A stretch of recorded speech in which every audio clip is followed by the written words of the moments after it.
It's very hard to know why, you know, a character like Sherlock Holmes becomes beloved for over 100 years and the single biggest hit in fiction. The first and dumb answer, but I'm afraid it's the most important one, but it's not exactly a brilliant one, is it's really, really good.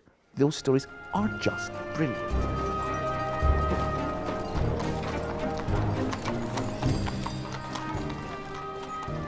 Modern American and British and Scandinavian television tells us very clearly we like our heroes flawed, and even in Victorian times it seems they like their heroes flawed. So he's better than any of us can ever be, but also there is something, I guess, relatable about him as well. This is a man who's sort of extraordinary in Sherlock Holmes, somebody who is peculiar in his movements, his mood swings, his habits, his abilities, his strengths and weaknesses. So all of that is there, but Doyle had this fantastic framing device, which is this other extraordinarily important character, Dr. Watson. And I think the relationship, this kind of very peculiar chalk and cheese partnership between a man who's seen military service and this sort of cold reptilian at times, but also there is, beneath all that cold blood, there is a beating warm heart.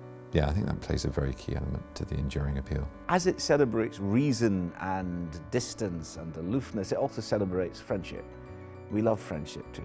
We love the idea of these two utterly incompatible men being the two most quietly devoted friends ever in the fictional universe. We adore that. We'd love to go and visit Sherlock Holmes and Dr. Watson for one of their fireside chats because they're adorable, they're fun, and you'd like to be their friend. You know, Sherlock Holmes as a character is the first super detective, and everything that has come since Conan Doyle's time sort of does owe it a debt to some degree or another. I think he's attractive and he's brilliantly clever, and he's cleverer than us, and I think he casts us into a little mystery.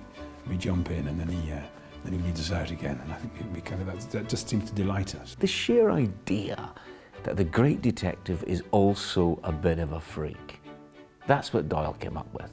You know, he's not just clever, he's mad. And they're all, if you look at all those great detectives, none of them are ordinary. They work on inspired insights, and they're always sort of socially a little bit an outcast. You know, all the great detectives, all those rivers flow from Baker Street. Come, Watson, come. The game is afoot. Well, Holmes, surely you must have some theory. We all have a past, Watson. Ghosts. They're the shadows that define our every sunny day.